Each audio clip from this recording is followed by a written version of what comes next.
શક્તિ.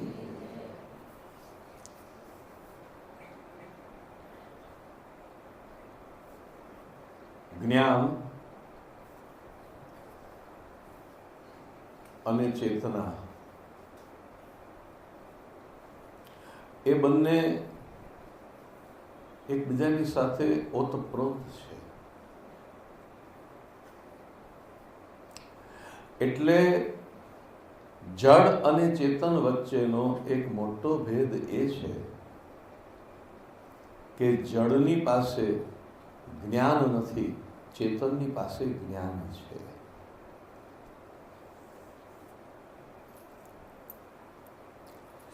આ ઘડિયાળ અને હું એ બેની વચ્ચે એક મોટો તફાવત એ છે કે ઘડિયાળને ખબર નથી કે એ છે. એને ખબર છે કે એ છે. હું ફેંકી દઉં તો એને દુઃખ થાય? બે ત્રણ ઘડિયાળ હોય ને આને મૂકીને બીજી ઘડિયાળ લઉં તો એને એમ થાય મને કેમ મૂકી દીધી? જડનું એક લક્ષણ એ છે કે એની પાસે જ્ઞાન નથી. અસ્તિત્વ છે. હું તમને મહાપ્રભુજીનો આખો સિદ્ધાંત યાદ અપાવું કે જગત અને જીવ વચ્ચેનો ભેદ એ જ છે કે જગતમાં ભગવાનનો સદંશ પ્રગટ થયો અને ચિદંશ અને આનંદાંશ તિરોહિત રહ્યા. જીવમાં સદંશ અને ચિદંશ બંને પ્રગટ થયા પણ આનંદાંશ તિરોહિત રહ્યો. એટલા માટે જીવને તિરોહિત આનંદ કહ્યો. ભગવાન સદચિદ અને આનંદ પૂર્ણ રૂપે છે. તો જડ અને ચેતન વચ્ચેનો ભેદ એ છે કે જડને અસ્તિત્વ છે, ચેતના નથી. એ છે પણ એને ખબર નથી કે એ છે. એને પોતાના હોવાપણાનું જ્ઞાન નથી. અને હું જડ નથી એનો પુરાવો જ એ કે મને ખબર છે કે હું છું. સારો છું, ખરાબ છું, નાનો છું, મોટો છું, જાડો છું, પાતળો છું, એવું વચ્ચે બધું કાઢી નાખો. પણ તમે છો એમાં કદી શંકા પડી છે? ચલો, એક માણસ જિંદગીમાં ક્યારેય પણ ભણવા ગયો નથી. માણસની વાત છોડો, પશુ, કીડી નાની, એને પણ કોઈ દિવસ એ વાતની શંકા થતી નથી કે હું છું કે નથી, હું છું કે નથી. આનું નામ જ્ઞાન. અને જ્ઞાન ચેતના છે. અચેતનમાં જ્ઞાન ન હોય. શાસ્ત્રકારોએ એટલા જ માટે આપણા વ્યક્તિત્વના બે મુખ્ય ભેદ પાડ્યા, જડ અને ચેતન, શરીર અને આત્મા. શરીર અને આત્મા વચ્ચેનો ભેદ સમજાવીને શ્રી કૃષ્ણ મૃત્યુનું આખું સ્વરૂપ સમજાવી રહ્યા છે.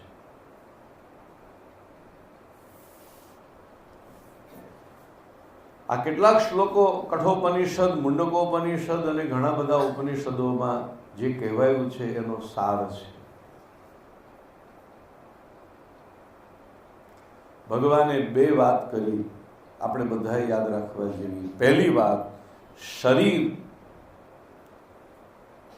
ટકવાનું નથી અને આત્મા મરવાનું નથી. શરીર વિનાશશીલ જ છે અને બંનેના ગુણધર્મો એકબીજા કરતા એટલા બધા જુદા છે. શરીર સ્થૂલ છે, આત્મા તો સ્થૂલ પણ ન કહેવાય ને સૂક્ષ્મ પણ ન કહેવાય. શરીર પદાર્થ છે, આત્મા અપદાર્થ છે. શરીર ભૌતિક છે, આકાશ, વાયુ, અગ્નિ, જળ અને પૃથ્વીથી બનેલું.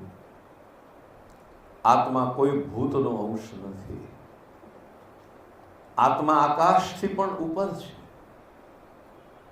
વાયુ, અગ્નિ, જળ અને પૃથ્વીની તો વાત જ ક્યાં કરવી રહી. આત્મા પરમાત્માનો અંશ છે. અદ્વૈતવાદીઓ તો એમ કહે છે કે આત્મા પરમાત્મા જ છે.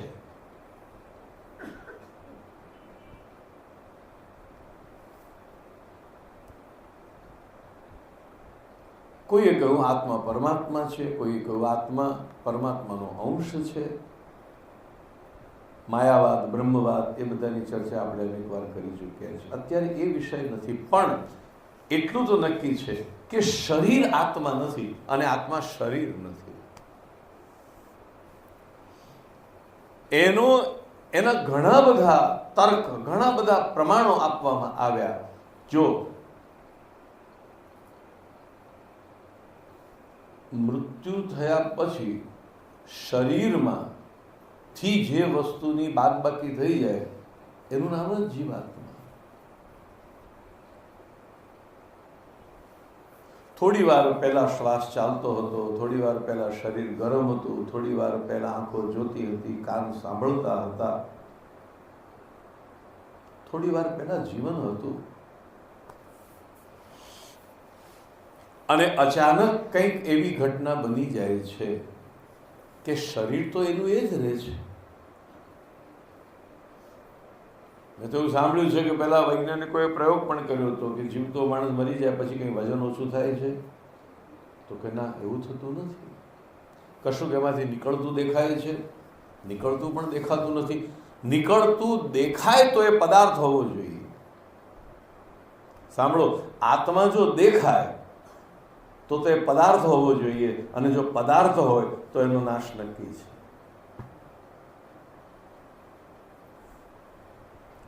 આત્મા કેમ દેખાતો નથી? તમે એક્સરેમાં લઈ જાઓ, એનું સ્કેનિંગ કરાવો, ગમે તે કરો, આત્મા કેમ દેખાતો નથી? દેખાય જ નહીં, કારણ કે તે પદાર્થ નથી. અને આપણું મૂળ રૂપ તો આત્માનું છે.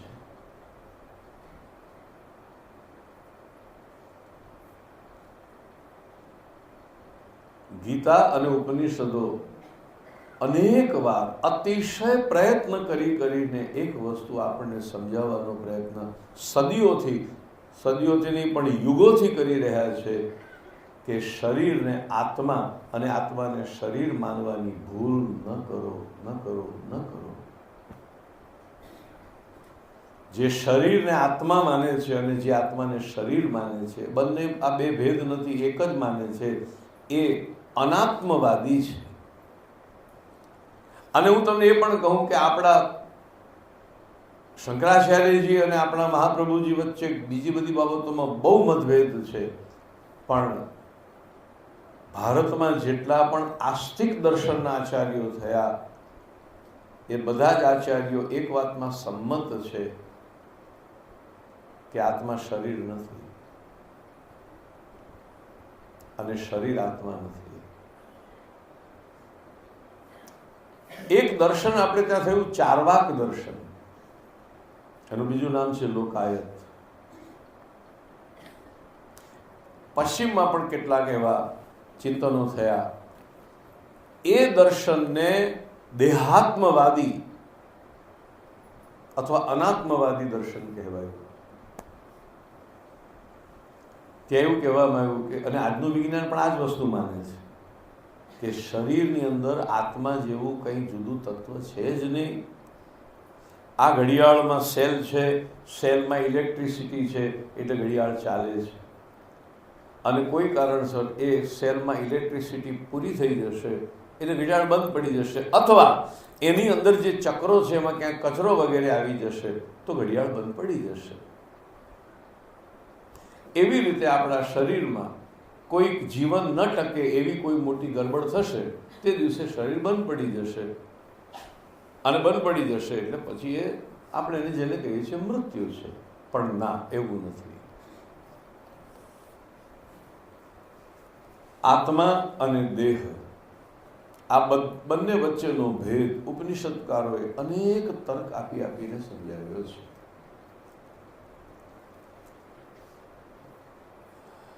શરીર પણ મરતું નથી. વિખરાઈ જાય છે. મેં તમને કહું કે આ ઘડિયાળને હું અગ્નિમાં નાખી દઉં તો અગ્નિ ગઠ્ઠો થઈ જશે, પણ ગઠ્ઠો તો રહેશે. હું એને હથોડીથી ભાંગી નાખું તો એ ઘડિયાળ ઘડિયાળ નહીં રહે, પણ એનો ભંગાર તો રહેશે. મૃત્યુ પછી શરીર જેમ કોઈ દોરો તોડી નાખે અને દોરો તોડી નાખ્યા પછી એના ફૂલ વિખરાઈ જાય, એમ જીવ નીકળ્યા પછી આકાશ, વાયુ, અગ્નિ, જળ અને પૃથ્વી આ પાંચે વસ્તુ વિખરાઈ જાય છે.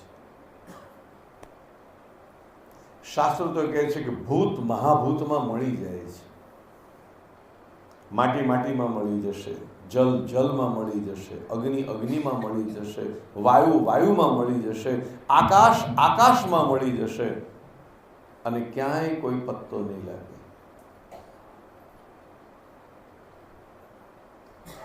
આવું થાય એનું કારણ પણ એ છે કે એનું સર્જન પણ આ જ રીતે થયું છે. માતાના ઉદરમાં શરીરનું નિર્માણ પણ આ પાંચ ઘટકોથી જ થયું. પાંચ વસ્તુથી બન્યું અને દોરો હતો ત્યાં સુધી એ બધું રહ્યું. આ એક પીળું ફૂલ, સફેદ ફૂલ, લીલું ફૂલ, એ બધું. અને માળા ક્યાં સુધી કહેવાય?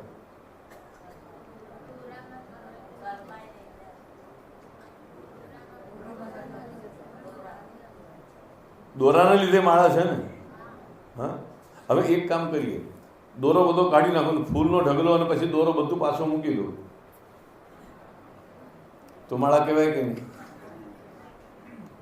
કશું ઓછું થયું નથી. દોરોય રહ્યો, ફૂલ પણ રહ્યા, બધું જ રહ્યું, તો પણ એને માળા કહેવાશે? નહીં કહેવાય.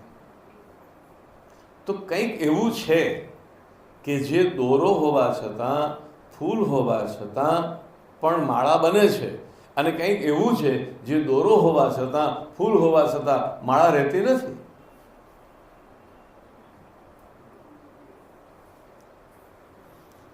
આત્મા અને શરીર આ બંને યોગ્ય રીતે મળે છે, ફૂલ અને દોરો યોગ્ય રીતે મળે છે ત્યારે આપણે માળા કહીએ છીએ. આત્મા અને શરીર યોગ્ય રીતે મળે છે એને જીવન કહીએ છીએ. It is life. શરીર અને આત્માનો સંગમ, શરીર અને જીવનો સંગમ એ જીવન છે. પણ એ પણ એક વિધિપૂર્વક, એક વ્યવસ્થાપૂર્વક. મેં તમને કહ્યું ને, એકલો દોરો મૂકી દો, ફૂલ મૂકી દો તો માળા નહીં કહેવાય. એની પણ એક પ્રક્રિયા છે,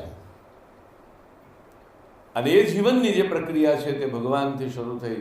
ભગવાને આ સૃષ્ટિમાં જીવનનો આરંભ કરાવ્યો અને ત્યારથી પછી જીવ સૃષ્ટિ આખી શરૂ થઈ. પરંતુ માળામાં દોરો અને ફૂલ આ બે વસ્તુ છે, એમ આપણા અસ્તિત્વમાં શરીર અને આત્મા બે વસ્તુ છે, અને બંનેના લક્ષણો જુદા છે. શરીર પદાર્થ છે, આત્મા અપદાર્થ છે. મૃત્યુ બેમાંથી એકેનું નથી, કારણ કે શરીર પદાર્થ છે, પદાર્થનું મૃત્યુ નહીં. ટેબલ ભાંગી ગયું કહેવાય, મરી ગયું ન કહેવાય. મકાન ભાંગી ગયું, તૂટી ગયું કહેવાય. House is died, building is died, એવું ક્યાં કહીએ છીએ? મકાન તૂટી ગયું, મકાન ભાંગી ગયું, વાજિંત્ર ભાંગી ગયું, વસ્તુ ભાંગી ગઈ. જીવન હતું જ નહીં, જીવંત હતું જ નહીં, એટલા માટે મરી ગયું નથી કહેતા. તો શરીર તો મરતું નથી, કારણ કે પદાર્થ છે. આકાશ મરે નહીં, વાયુ મરે નહીં, અગ્નિ મરે નહીં, જલ મરે નહીં, માટી મરે નહીં. માટી મરે? ખેતરમાં જાઓ, માટીને ઢેફું લો, એને ભાગી નાખો તો વધારે બારીક થઈ ગઈ, મરે નહીં કદી. વિજ્ઞાન તો કહે છે કોઈ પણ પદાર્થનો નાશ નથી, માત્ર એનું રૂપાંતર થાય છે. દુનિયાના કોઈ પણ પદાર્થનો નાશ થતો નથી, એનું રૂપાંતર થાય છે. શક્તિનું પણ રૂપાંતર, ડીઝલ કે પેટ્રોલ હોય તે ગતિ બની જાય છે. પાણી વરાળ બની જાય, પાછું વરાળનું પાણી થાય, પાછું પાણીનો બરફ થાય, રૂપાંતર થતું જાય છે. કોઈ વસ્તુનો નાશ નથી. વિજ્ઞાન પણ કહે છે કે વસ્તુનો નાશ નથી, માત્ર વિખરાઈ જાય છે. દોરો ખેંચ્યો, ફૂલ વિખરાઈ ગયા.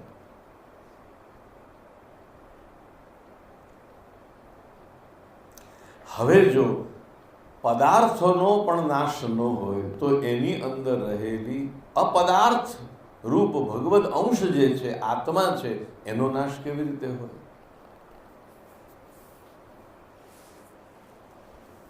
આત્મા જો જન્મે તો મરે, પણ જન્મે જ નહીં તો એટલા માટે કૃષ્ણ બોલ્યા છે, ન જાયતે મ્રિયતે વા કદાચિન. આત્માનું લક્ષણ સમજાવી રહ્યા છે. ન જાયતે, જન્મતો જ નથી, અને જો જન્મતો જ નથી તો પછી મરે શેમ? મરવા માટે જન્મ જરૂરી છે. જેનો જન્મ જ નથી થયો મરી ગયો કેવી રીતે કહેવાય? એટલે પહેલું કહ્યું ન જાયતે, આત્માનો જન્મ જ નથી, અને જન્મ નથી તો પછી મૃત્યુ નથી. ન જાયતે મ્રિયતે વા કદાચિન નાયમ ભૂત્વા ભવિતા વા ન ભૂયઃ અજો નિત્યઃ શાશ્વતોયમ પુરાણો ન હન્યતે હન્યમાને શરીરે.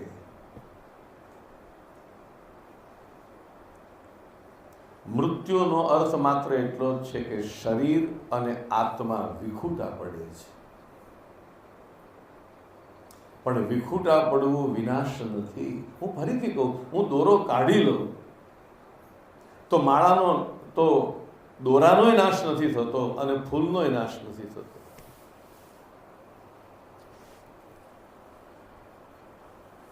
વિખરાઈ જવું વિનાશ નથી,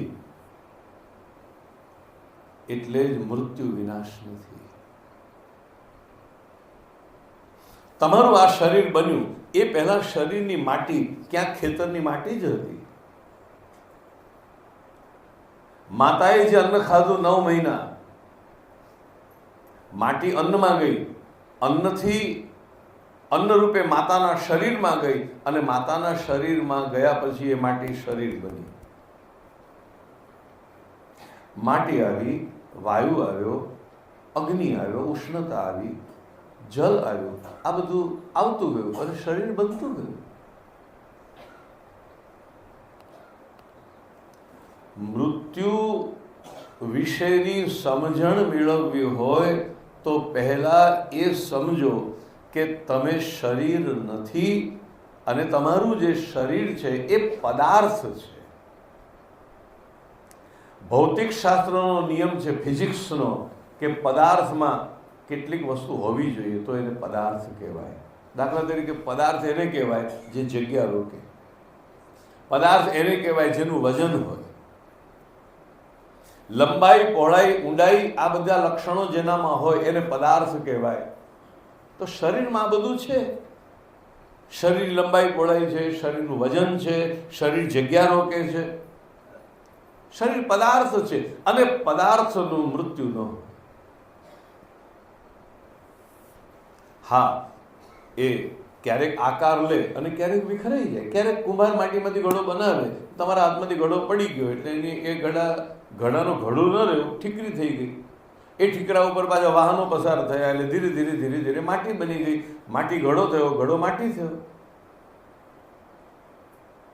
પંચભૂત શરીર બન્યા, શરીર પંચભૂત બની ગયા પાછા. તો શરીર તો મરતું નથી. હવે લો વાત આત્માની. આત્માને મૃત્યુ એટલા માટે ન હોય કે આત્મા તો પરમ ચૈતન્ય છે, પરમાત્માનો, ભગવાનનો ચિદંશ છે. અને ભગવાનનો એ ચિદંશ હોવાના કારણે, ચિદરૂપ હોવાના કારણે, અપદાર્થ હોવાના કારણે એનું પણ મૃત્યુ ન હોઈ શકે. એનો જન્મ જ નથી તો એનું મૃત્યુ ક્યાંથી? બીજું, ભગવાન એ પણ બોલ્યા કે ચલો મારશો તો કેવી રીતે મારશો આત્માને? અરે શરીર માટે તો શરીર પદાર્થ છે, તો એને માટે તમે પદાર્થનો ઉપયોગ કરી શકો છો. એક માણસના શરીરનો નાશ કરવો હોય તો તમે તલવાર લાવો તો શરીરને તમે કાપી શકો છો. ચલો તલવાર ન લાવો તો માણસને પાણીમાં ડૂબાડી દો તોય તમે એને મારી શકો છો. ચલો એ ન થઈ શકે તો તમે એને ગુંગળાવી દો તો પણ શરીરને નિર્જીવ બનાવી શકાય છે. એવું ન થાય તો તમે એને આગમાં નાખી દો, સળગાવી દો. પણ આ જે 4 ઉપાયો છે ને એ આત્માને લાગુ પડતા નથી. એટલે કૃષ્ણ બોલ્યા નૈનમ છિંદંતિ શસ્ત્રાણી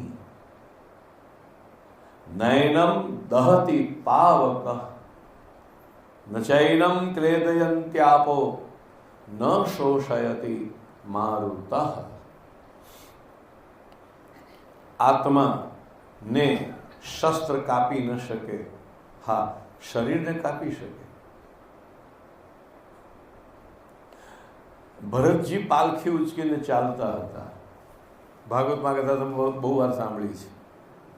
નીચે કોઈ જીવજંતુ બિચારો કચરે ન જાય એટલે જરાક ધ્યાન રાખીને ચાલતા હતા. એટલે પાલખી હલક ડોલક થતી હતી. રઘુગણ રાજાએ કહ્યું કે આવું કેમ બધું વિચિત્ર થાય છે, જરા સરખી રીતે ચાલો. તો 3 જણાએ કહ્યું મહારાજ અમે તો બરાબર ચાલીએ છીએ, પણ આ ચોથો કંઈ સમજ નથી પડતી. ઘણી વાર ઠેકડા મારે છે, ઘડી આમ જાય, ઘડી આમ પગ મૂકે. અને પછી રઘુગણે ક્રોધમાં આવીને ભરતજીને ઠપકો આપ્યો, મૃત્યુની ધમકી આપી. અને પછી ભરતજીએ જે સામે ઉત્તરો આપ્યા છે, બહુ સુંદર ઉત્તર આપ્યા છે. રાજા, તમે મને કઈ રીતે દંડ આપશો એ તો કહો. કદાચ તમે મને કાપી નાખશો તો એ તો શરીરને કાપશો, અને હું શરીર નથી. કદાચ તમે મને અગ્નિમાં નાખી દેશો તો શરીર અગ્નિમાં બળી જશે, પણ હું ક્યાં શરીર છું. શાસ્ત્રો કહે છે નિરંતર એ વાતનું દૃઢીકરણ મનમાં કરતા રહો કે હું દેહ નથી, હું જન્મનારો અને મરનારો નથી, હું પદાર્થ નથી, હું વસ્તુ નથી.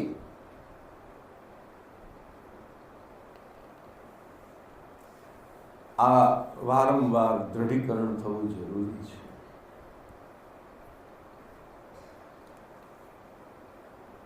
અગ્નિ પદાર્થને બાળી શકે છે, પણ આત્મા પદાર્થ ન હોવાથી અગ્નિ આત્માને નહીં બાળી શકે. જલ પદાર્થને ભીંજવી શકે છે, આત્મા પદાર્થ ન હોવાથી જલ આત્માને ભીંજવી ન શકે. વાયુ પદાર્થને સૂકવી શકે છે, પરંતુ આત્મા પદાર્થ ન હોવાથી એને સૂકવી શકતું નથી. આ રીતે ભગવાને બંનેનું સ્વરૂપ સમજાવ્યું. તો પછી આ બધી પ્રક્રિયા શું થાય છે? હવે આ જ વાત થોડુંક ડાયમેન્શન બદલીએ.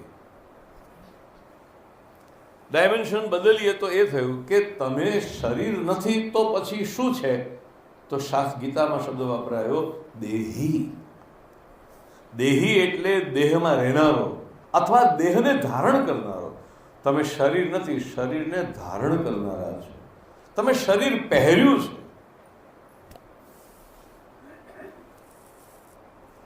જેવી રીતે તમે વસ્ત્ર પહેર્યા છે, જેમ તમારા શરીરે કપડાં પહેર્યા છે, એમ તમારા જીવાત્માએ શરીર પહેર્યું છે. હવે તમે પીળું પહેરો તો તમે પીળા થઈ જાઓ છો, તમે સફેદ પહેરો તો તમે સફેદ થઈ જાઓ છો, તમે લાલ પહેરો તો તમે લાલ થઈ જાઓ છો. ના, તમે તો એના એ રહો છો.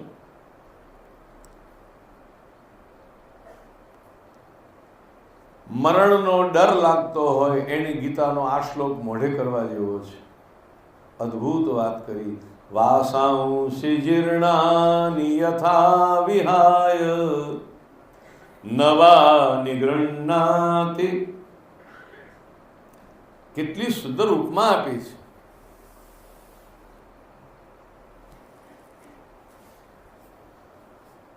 તથા શરીરાણિ વિહાય જીર્ણાન્યન્યાનિ સંયાતિ નવાનિ દેહી વાસાંસી જીર્ણાનિ યથા વિહાય.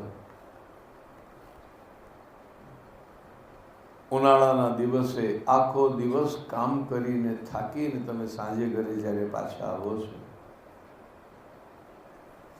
સવારનું પહેરેલું વસ્ત્ર પરસેવાથી એમાં દુર્ગંધ આવે છે, ચોળાઈ ગયું છે, ચૂંથાઈ ગયું છે, ધૂળ લાગી છે, જીર્ણ થયું છે. આવતાની સાથે તમે જાઓ છો બાથરૂમમાં, સુંદર મજાના શીતળ જલથી સ્નાન કરી અને નવું વસ્ત્ર ધારણ કરો છો.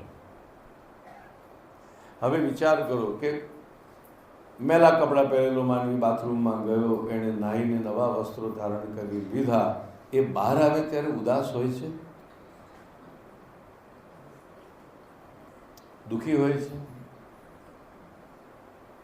પેલા મેલા ઘેલા વસ્ત્રો ઉતારી નાખવાનો કોઈ શોખ હોય છે? તો આપણે કોક મરી જાય ત્યારે મહિનાઓ સુધી શોખ શું કરવા પાડીએ છીએ?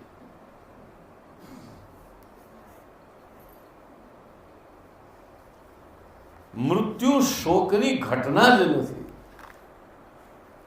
દુર્ભાગ્ય હજી પણ આપણો આખો સમાજ ભગવાનના આ શ્લોકોને પચાવી શક્યો નથી. તમને જો ગીતા સમજાય ને થોડી પચે તો ઘરે જઈને કહેજો કે અમારી પાછળ જરાય શોક ન કરશો, અમે તો નવા કપડાં પહેરવા માટે ગયા છીએ. ઉલટું મેં તો જોયું છે કે જે દિવસે તમે નવી સાડી કે નવું કંઈક પહેર્યું હોય તે દિવસે તમે બહુ ઉમંગમાં હો છો. નવી સાડી પહેરી મંદિરે આવો તો આપણે પણ જોઈએ કે બીજા જુએ છે કે નહીં મેં નવી પહેરી છે. એક બે જણા પૂછે આ તો કંઈક નવી સારી ઇમ્પોર્ટન્ટ પેઢી લાગે છે તો આપણે ખુશ થઈએ છીએ. કૃષ્ણ કહે છે નૂતન વસ્ત્ર ધારણ કરવા એ તો ખુશીની ઘટના છે.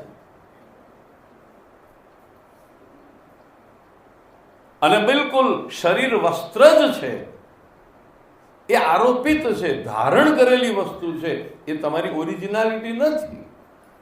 સાંભળો, તમે જન્મ્યા ત્યારે તમારું શરીર કેવડું હતું?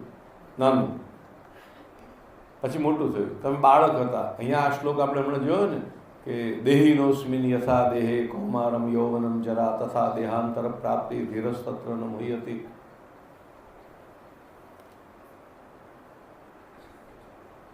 તમે માતાના ઉદરમાં હતા ત્યારે પણ તમે હતા, ભલે સાવ નાનકડું રૂપ હોય, રાઈના દાણા જેવું. તમે બાળક બન્યા ત્યારે પણ તમે જ છો, તમે યુવાન થયા ત્યારે પણ તમે જ છો. શરીર બદલાતું જાય, શરીરમાં ચેન્જ આવતા જાય છે. કોઈ માણસ 10 વર્ષ પછી જોઈએ તો આપણે એમ અરે રે તમે આવા થઈ ગયા, પણ એ તમને એવું ના થાય, સામાવાળાને પણ એમ થાય કે આવો થઈ ગયો. આપણને આપણો ચેન્જ ન લાગે કારણ કે રોજ દર્પણમાં દિવસમાં 4 વાર મોં જોતા હોઈએ એટલે આપણને ચેન્જ ન દેખાય. પણ 10 વર્ષે કોઈ આપણને જોઈએ તો એને એમ થાય કે લે આવા થઈ ગયા. શરીર નિરંતર વિકારશીલ છે. સંસ્કૃતમાં વિકારનો અર્થ થાય છે ચેન્જ. એવરી મોમેન્ટ એમાં ચેન્જ આવ્યા કરે છે. આમ પહેલી વાર માથામાં જ્યારે સફેદ વાળ દેખાય ને તો એવો દુશ્મન જેવો લાગે. માણસ ખીજાઈને ખેંચીને કાઢીને ફેંકી દે. પણ પછી શું કરશો? 2 ના 4 થશે, 4 ના 8, 8 ના 32, 32 ના 200. પછી માણસ બિચારો થાકે.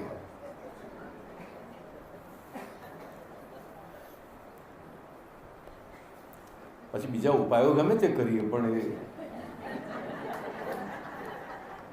એનું કામ તો કરે જ. પહેલો તો માણસ ઉખેડવાનું જ કામ કરે, પછી ઉખેડીને થાકે એટલે બીજા ઉપાયો તરફ વળે. પણ